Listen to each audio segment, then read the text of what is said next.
ভোলা মাছ রান্না করব। লবণ দিয়ে দিলাম, একটু হলুদ দিয়ে দিলাম,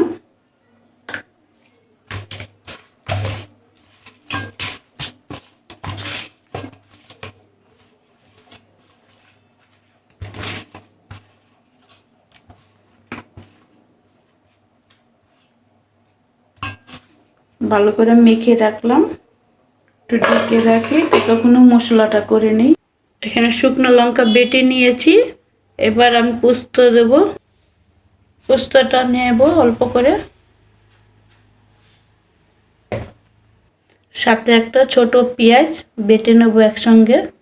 পোস্ত সরষে দিয়ে ভোলা মাছের ঝাল বানাবো, দেখবে সম্পূর্ণ ভিডিওটা। কড়াইতে তেল দিয়ে দিলাম,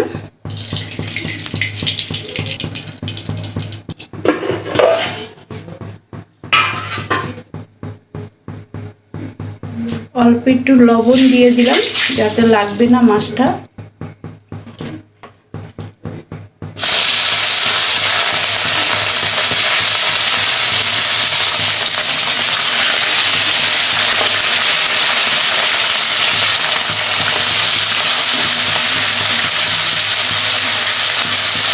এখানে পোস্ত আর পেঁয়াজ বেটে নিলাম, কাঁচা লঙ্কা বেটে নিয়েছি,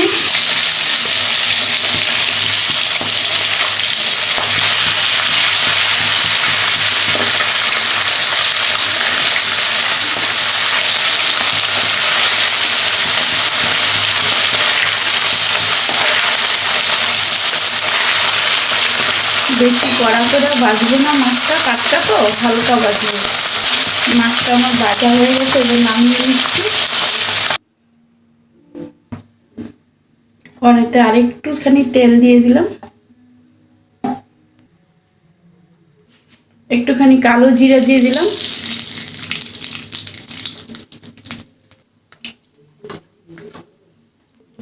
পোস্ত বাটার মধ্যে শুকনো লঙ্কার গুঁড়ো নিয়ে নিলাম বাটা,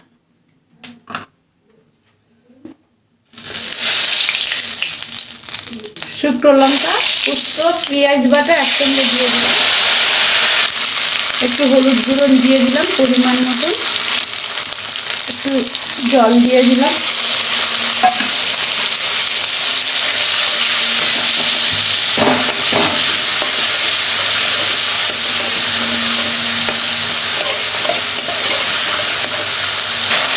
লবণ দিয়ে দিলাম পরিমাণ মতন,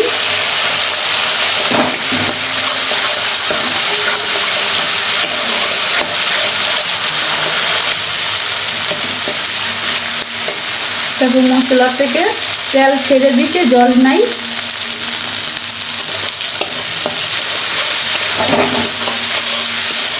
আমি জল দিয়ে দিলাম পরিমাণ মতন।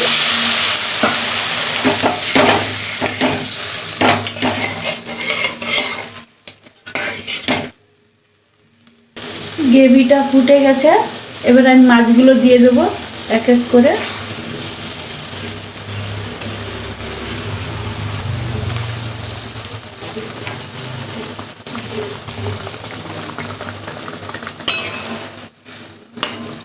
এবার ভালোভাবে ফুটবে।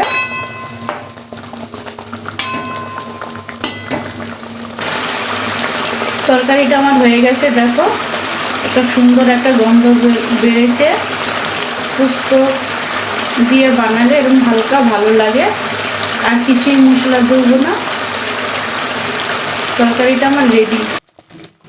অনেকটা কালিয়ার মতন হয়েছে তরকারিটা, সুন্দর একটা গন্ধ বেড়েছে ভোলা মাছের, টাটকা ভোলা মাছের একটা গন্ধ সুন্দর। এইভাবে রান্না করলে ভোলা মাছের যে একটা গন্ধ পাওয়া যায়,